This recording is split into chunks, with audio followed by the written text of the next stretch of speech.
ఆంధ్ర తెలంగాణలో తక్కువ ఫీజులతో high quality results ఇస్తున్న ఏకైక సంస్థ తిరుమల్ ఐఏఎస్ ఇన్స్టిట్యూట్. వధువు కిరీటం పెట్టుకుని పెళ్లి చేసుకుంటుంది. మహిళదే నిర్ణయాధికారం అనడానికి గుర్తుగా కిరీటం. పెళ్లి తర్వాత కూడా మహిళలే అక్కడ డామినేషన్. పెళ్లి పెత్తనమంతా తల్లి మేనమామలదే. భార్య ఏది చెప్పినా భర్త వినాల్సిందే. భార్య ఇంటి పేరే భర్తకు, పిల్లలకు సంక్రమణ. సంపద ఆస్తి చిన్న కూతురికే వర్తింపు. మేఘాలయలో మాతృస్వామ్య వ్యవస్థ. ఆడపిల్లలు పుడితే అక్కడ సంబురాలు. ఆడపిల్లంటే ఆడపిల్లనే కానీ ఈడపిల్ల కాదు అంటారు కదా. ఎందుకంటే అమ్మ ఎంతటి ధనవంతురాలు, ఎంతటి పెద్ద ఉద్యోగస్తురాలైనా పెళ్లి చేసుకున్నాక అత్తారింటికి వెళ్లాల్సిందే.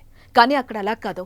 పెళ్లి చేసుకున్నాక వరుడు అత్తారింటికి వెళ్ళాలి. మనం అమ్మాయిని అప్పగించినట్లు అక్కడ అబ్బాయిని అప్పగిస్తారట. కష్టం వచ్చినా సంతోషం వచ్చినా అత్తారింట్లోనే అల్లుడు బతకాలి. వినడానికి వింతగా ఉన్న సంప్రదాయం ఎక్కడో తెలుసుకుందాం.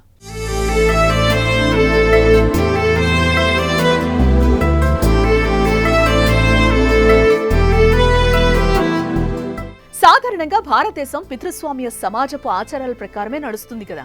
కుటుంబాల్లో తండ్రే నిర్ణయాధికారం కలిగి ఉంటాడు. దాన్ని భార్య, పిల్లలు అనుసరించాల్సి ఉంటుంది. ఇంటి పేరు కూడా ఆయనదే సంక్రమిస్తుంది. మన దేశంలోని మేఘాలయ వంటి ఈశాన్య ప్రాంతాల్లో నివాసం ఉండే ఖాసీ, గోరా తెగల్లో మాత్రం ఇందుకు భిన్నంగా మాతృస్వామ్య నిర్మాణం కొనసాగుతుంది. వరుడు పెళ్లి చేసుకుని వధువు ఇంటికి వెళ్లాలి. ఆమె వంశాన్ని భర్త, పిల్లలు ఇంటి పేరుగా స్వీకరించాలి. ఈ తెగల్లో కమ్యూనిటీ 2 వంశాల మీద బేస్ అయ్యింది. వాటిని కుర్, ఖా అని పిలుస్తారు.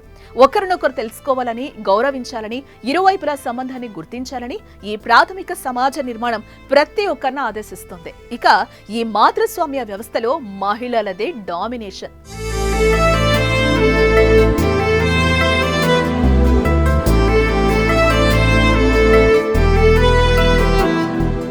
కుటుంబ ఆస్తులకు ఏకైక సంరక్షకులుగా ఉండటానికి, సమాజంలో నిర్ణయాధికారులుగా ఉండటానికి మహిళలకే ఛాన్స్. పట్టణ, గ్రామీణ వర్గాల్లో స్త్రీలకిచ్చే గౌరవం, ప్రాముఖ్యతను పటిష్టం చేస్తూ ఆడపిల్లల పుట్టుకను ప్రత్యేకంగా సెలబ్రేట్ చేసుకుంటారు. అబ్బాయిలే అత్తారింటికి వెళ్తారు కాబట్టి ఆస్తిపాస్తులు కూడా మగవారికి దక్కువ. సంపద, ఆస్తి చిన్న కుమార్తెకు బదిలీ చేస్తారు. ఇక పెళ్లి ఆచారాలు కూడా ప్రత్యేకంగానే ఉంటాయి. వరుడు వధువుకు వివాహ వస్త్రాలు, ఆభరణాల్లో కొంత భాగాన్ని బహుమతిగా ఇస్తాడు. పెళ్లిలో వధువు బంగారం లేదా వెండితో తయారు చేసిన కిరీటాన్ని ధరించి పెళ్లి వేడుకలో పాల్గొంటుంది. దీని వెనుక ఉండే శిఖరం లాంటి చిహ్నం ఆమె ఉన్నత స్థితికి ప్రతీక అని అర్థం. ఇక కున్, ఖా అనే 2 వంశాలు ఉన్న ఈ తెగల్లో ఒకే తెగకు చెందిన వారు పెళ్లి చేసుకోవడం నేరం. ఒకవేళ కాదని చేసుకున్నా బహిష్కరిస్తారు. ఇక ప్రేమ వివాహాలు కూడా జరుగుతున్నాయి. కానీ మాతృస్వామ్య వ్యవస్థనే అనుసరించాలి. అంటే లవ్ మ్యారేజ్ అయినా అత్తారింటికి వరుడు వెళ్లాల్సిందే.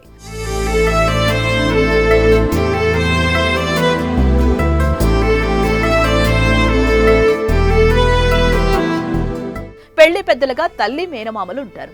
సంబంధం చూసిన నుంచి పెళ్లి వేడుకలు పూర్తయ్యే వరకు ఇరువైపులా మాట్లాడేది వీరే. పెళ్లిలోనే కాదు, పెటాకుల్లోనూ ఇక్కడ నిబంధనలు వింతగానే ఉంటాయండి. విడాకులు తీసుకోవాలంటే 2 వైపుల అంగీకారం తప్పనిసరి.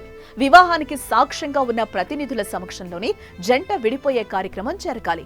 ఖాసీ వివాహం అనేది వంశాన్ని మరింత విస్తరించేందుకు కీలకమైనదిగా భావిస్తారు. కాబట్టి ఒక జంటను సంతానం లేని సందర్భాల్లో విడిపోవడానికి అనుమతిస్తుంది. అయితే అధికారిక విడాకులు మంజూరు చేసే వరకు భార్యాభర్తలిద్దరూ మళ్లీ వివాహం చేసుకోలేరు. ఈ ఆచారాలకు బలమైన కట్టుబడి ఉండటం వివాహం పవిత్రతను, కుటుంబం సామాజిక నిర్మాణాలను నిర్వహించడంలో మహిళలు పోషించే ముఖ్యమైన పాత్రను బలపరుస్తుంది. అయితే ఇలాంటి సాంప్రదాయాల్లో మహిళలకు కష్టాలు తక్కువగా ఉంటాయని అంచనా. అత్తింటి వారి వేధింపులు, కట్న కానుకల గోలైతే అసలు ఉండదు. అయితే అవన్నీ భర్త భరిస్తూ ఉంటాడు. కానీ అమ్మాయితో పోలిస్తే భర్తకు ఆ స్థాయిలో వేధింపులు ఉండవని తెలుస్తోంది. మీరు కూడా ఈ సంప్రదాయ పెళ్లిని చూడాలంటే ఓసారి మేఘాలయ వెళ్ళిరండి మరి.